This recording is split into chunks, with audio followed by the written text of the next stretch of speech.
नमस्कार, आप देख रहे हैं आपका अपना चैनल न्यूज इंडिया। मैं हूं आपके साथ गौरव किशोर शर्मा। बुलेटिन का आगाज इस वक्त की सबसे बड़ी खबर के साथ। नेपाल में हिंसक प्रदर्शन के बीच बड़ी खबर आपको बता दें, भैरहवा एयरपोर्ट पर ओली के आने की खबर सामने आ रही है। प्रदर्शनकारियों ने भैरहवा एयरपोर्ट को घेर लिया है। सुरक्षा बलों ने पूरे एयरपोर्ट की घेराबंदी की है। आपको बता दें कि प्रधानमंत्री केपी ओली को लेकर आक्रोश युवाओं में थमने का नाम नहीं ले रहा है। आपको बता दें कि केपी शर्मा ओली भैरहवा एयरपोर्ट पर आ सकते हैं, खबर मिली है, और उसके बाद प्रदर्शनकारियों ने इस एयरपोर्ट को घेर लिया है। आपको बता दें कि सेना चारों तरफ से जो है, सेना ने भी इसको चारों तरफ से घेर रखा है।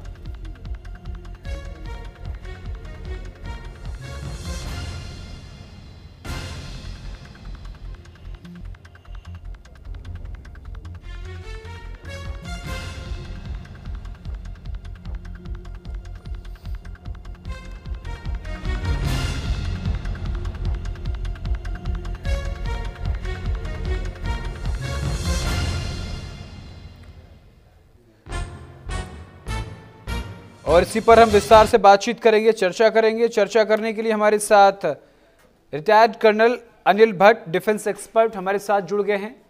अनिल जी, न्यूज इंडिया पर एक बार फिर आपका बहुत बहुत स्वागत है। बांग्लादेश में जो कुछ हुआ वो सभी ने देखा, लेकिन नेपाल के हालात भी कमोवेश बिल्कुल वैसे ही होते नजर आ रहे हैं। प्रधानमंत्री को देश छोड़ना पड़ रहा है। भैरहवा एयरपोर्ट पर वो पहुंचने वाले, लेकिन प्रदर्शनकारी वहां भी पहुंच गए हैं। आखिर कहां से उनको इतनी ताकत मिल रही है? इसके पीछे क्या जो डीप स्टेट थ्योरी है वो काम कर रही है? देखिए, अभी तक जो कुछ जिस तरह हो रहा है, मुझे तो ये डीप स्टेट का पूरा सिग्नेचर लगता है जी।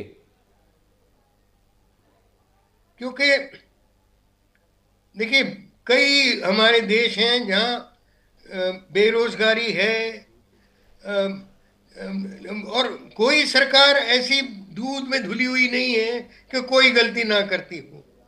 लेकिन आम तौर पे कई जो इलेक्टेड गवर्नमेंट्स हैं जो चलती हैं,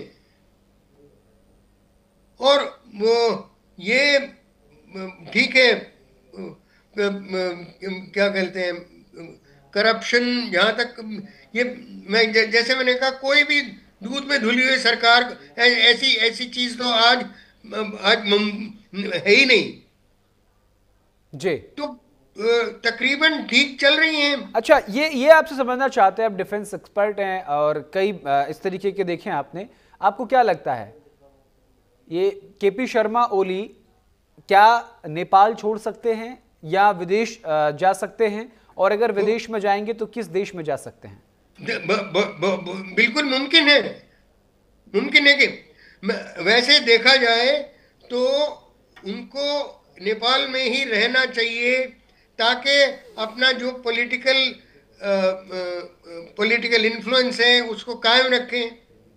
हाँ, और कम से कम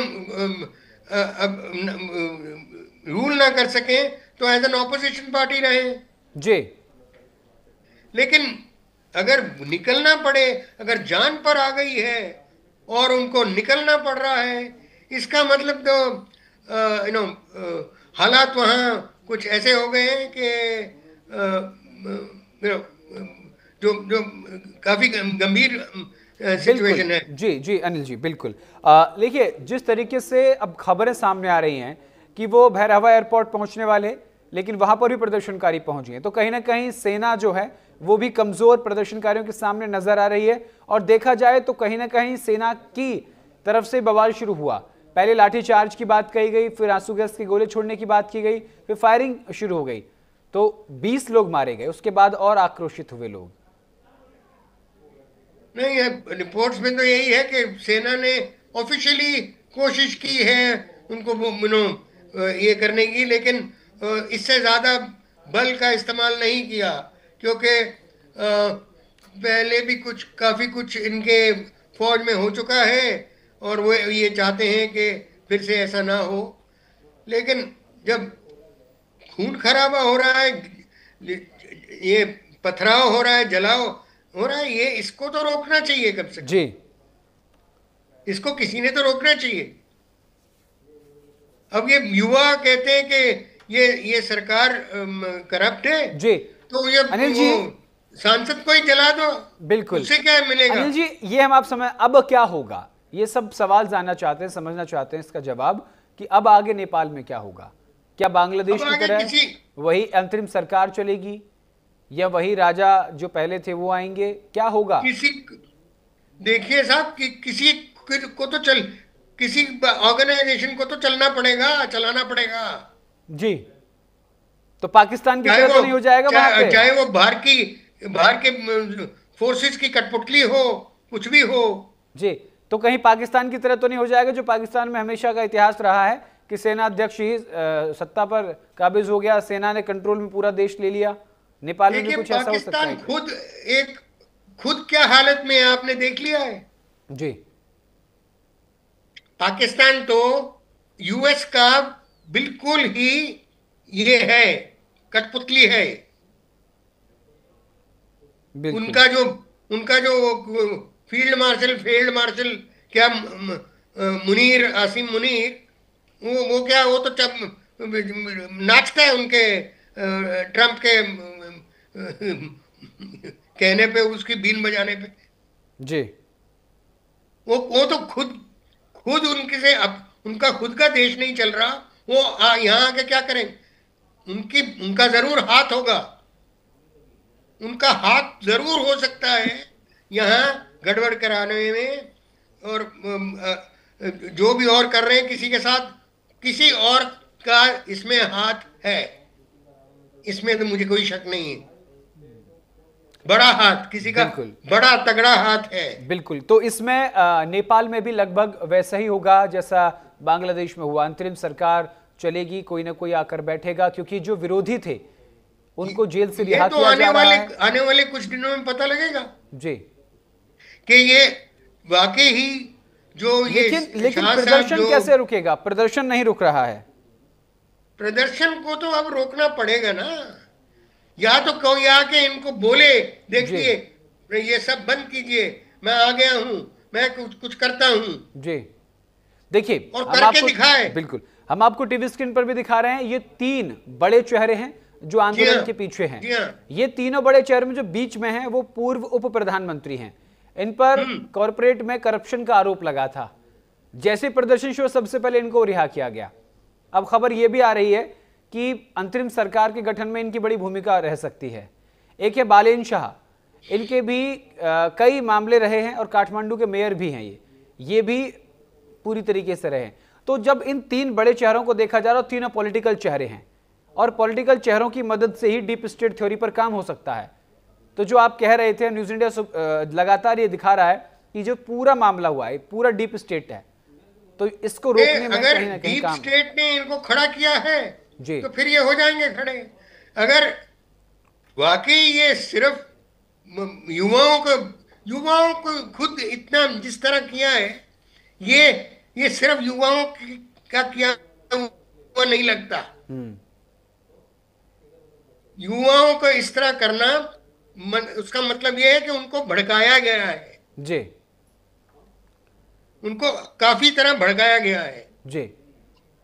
देखिए, कई ऐसे सवाल हैं जो जहन में आ रहे हैं कि नेपाल जो भारत का मित्र देश है, पासपोर्ट भी नहीं लगता है, लेकिन ऐसे में भारत की कोई प्रतिक्रिया अभी तक सामने नहीं आई है।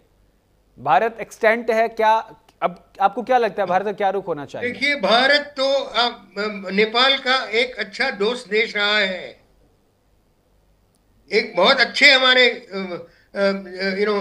रिलेशंस रहे हैं इनके साथ, लेकिन अब जो कुछ हो रहा है जी, बिल्कुल मैं रोकूंगा आपको। एक बड़ी खबर सामने आ रही है, आपको बता दें, दिल्ली से काठमांडू जाने वाली तमाम फ्लाइट रद्द कर दी गई हैं।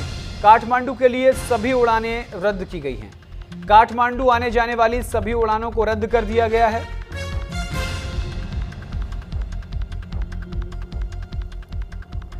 यानी कि नेपाल की राजधानी काठमांडू में बिगड़ते हालात को देखते हुए भारत और नेपाल के बीच जो उड़ानें हैं उनको रद्द कर दिया गया है, बंद कर दिया गया है।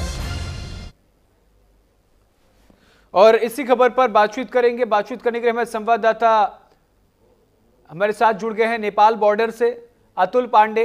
अतुल, नेपाल बॉर्डर पर किस तरीके के हालात अभी बने हुए हैं? सुरक्षा व्यवस्था को और मुस्तैद कर दिया गया है, वर्तमान हालात क्या है वहां?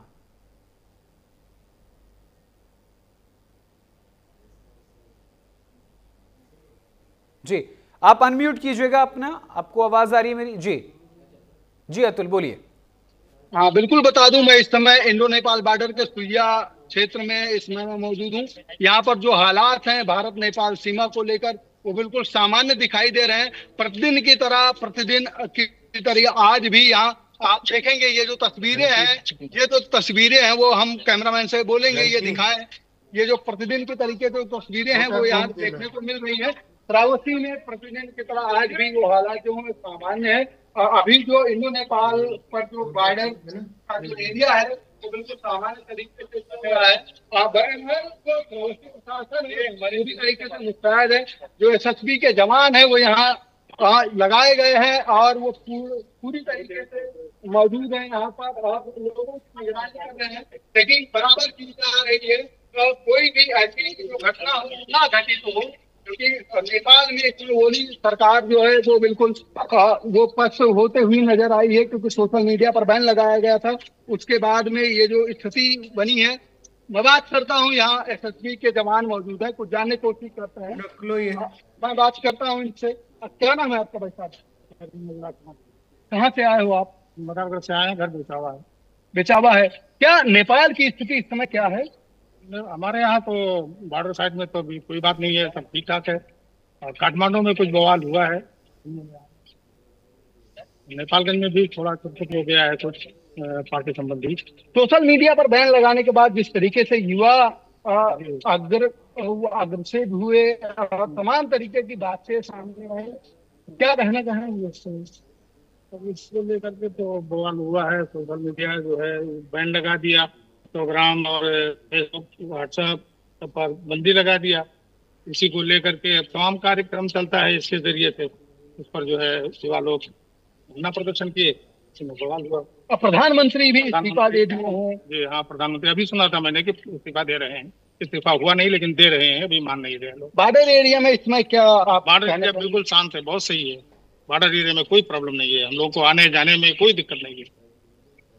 अब बात हुई इनसे, इनका साफ तौर पर यही कहना था कि किसी भी तरीके से बिल्कुल अतुल, वहां के अंदर के हालात जानने का प्रयास कीजिएगा, इनसे बात कीजिए कि जो अंदर के हालात हैं, क्योंकि अभी नेपाल की राजधानी काठमांडू से ही खबरें सामने आ रही हैं कि आगजनी कर दी गई है, पत्थर बरसाए जा रहे हैं, जो नेपाल की संसद है उसको आग के हवाले कर दिया गया है, सड़कों पर पथराव हो रहा है, मंत्रियों की पिटाई हो रही है। ये सब काठमांडू में हो रहा है, लेकिन नेपाल के अलग इलाकों में क्या हालात सामान्य हैं? अगर ऐसा है तो जरा बात करने का प्रयास कीजिएगा इनसे। क्योंकि यहाँ जो लोग हैं वो जाने की कोशिश कर रहे हैं, भारत से नेपाल में इंटर भी कर रहे हैं, इनसे हम बात करते हैं।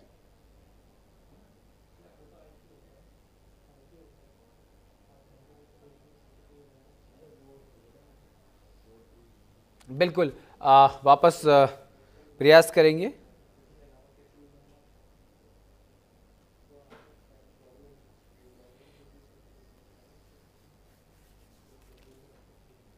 बिल्कुल अनिल जी हमारे साथ लगातार बने। अनिल जी देखिए, आपने सुना होगा जो वहाँ के रहवासी हैं, जो बॉर्डर इलाके के लोग हैं, जो नेपाल में आना जाना कर रहे हैं, उनका साफ तौर पर कहना है कि जो हालात हैं काठमांडू से बाहर के वो सामान्य हैं। इससे तो एक ही चीज़ समझ में आती है कि जो पूरा आक्रोश है, जो पूरा गुस्सा है, जिस सरकार के खिलाफ है। हाँ वो तो जरूर है, वो तो जरूर है। बिल्कुल, तो इसमें ये गुस्से का क्या ये परिणाम होना चाहिए?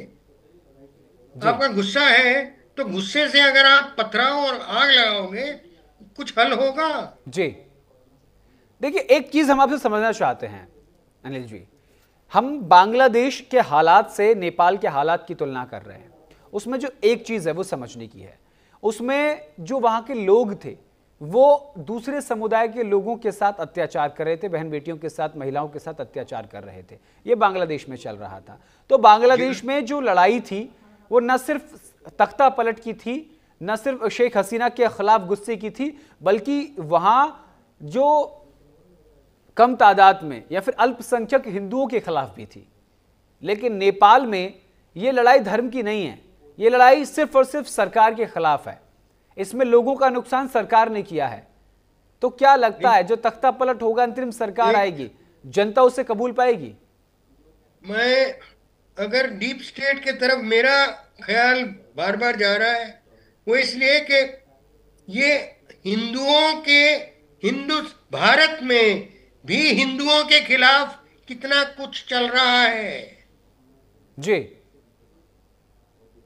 नहीं तो भारत इसमें भी जी दक्षिण भी बिल्कुल ये जो नेपाल पाकिस्तान में का हुआ, बहुत बांग्लादेश हाथ में है। हुआ, बिल्कुल अनिल जी, जो नेपाल में हुआ, और बांग्लादेश में हुआ, नेपाल एक हिंदू देश है। बिल्कुल नहीं, मैं ये कह रहा हूं कि जो नेपाल में हुआ, बांग्लादेश में हुआ, उनसे जो दक्षिण एशियाई देश हैं तीनों, श्रीलंका, भारत और पाकिस्तान, इनके अंदर क्या चल रहा है, यह भी एक बड़ा सवाल है। क्योंकि जो वहां हुआ है वो भारत में कभी नहीं हो पाएगा। डीप स्टेट थ्योरी के जरिए कई बार ऐसे प्रयास किए गए हैं और विफल रहे हैं। हाँ, मैं भगवान करे ये भारत में कभी ऐसा ना हो सके। और हमारी आज तक जो कम से कम हमने ये प्रधानमंत्री नरेंद्र मोदी के चार्ज में जो अभी 10 साल से ज्यादा देखे हैं, उनमें तो क्या कहते हैं, इच्छा शक्ति की कोई कमी नहीं देखी हमने जी।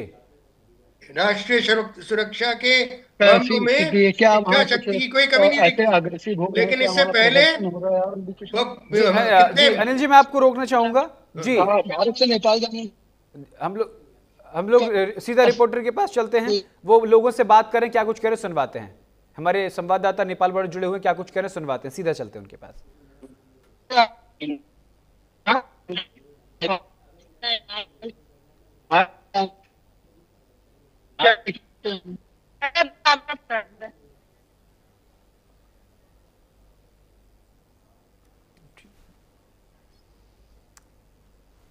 तो नेपाल बॉर्डर से अतुल हमारे साथ जुड़े हुए थे। अतुल, बहुत बहुत शुक्रिया जानकारी के लिए। अनिल जी, आपका भी बहुत बहुत शुक्रिया न्यूज़ इंडिया पर अपना बेशकीमती समय देने के लिए। तो नेपाल की राजधानी काठमांडू में जो हो रहा है उसे पूरी दुनिया देख रही है। कुछ लोगों का कहना है कि ये डीप स्टेट थ्योरी हो सकती है, डीप स्टेट हो सकता है, या फिर जो विपक्ष है उन्होंने सोशल मीडिया को बैन करने को लेकर जिस तरीके से इसको हथियार बनाया है तख्ता पलट करने का, अगर ऐसा है तो इससे पूरा नुकसान नेपाल का हो सकता है। लेकिन यह सवाल और भी कई खड़े हो रहे हैं कि अब केपी शर्मा ओली अब किस देश में जा सकते हैं अगर वो नेपाल को छोड़ते हैं। दूसरा सवाल ये कि अब इस वक्त क्या नेपाल में अंतरिम सरकार आएगी या फिर पूरा देश सेना के कंट्रोल में आ जाएगा, या फिर कह सकते हैं आ गया है, क्योंकि राष्ट्रपति ने प्रधानमंत्री केपी शर्मा ओली का इस्तीफा मंजूर कर लिया है। हालात पर न्यूज़ इंडिया की लगातार नजर बनी हुई है। यहाँ रुकेंगे एक छोटे से ब्रेक के लिए। ब्रेक के उस पार न्यूज़ इंडिया पर खबरों का सिलसिला लगातार जारी है।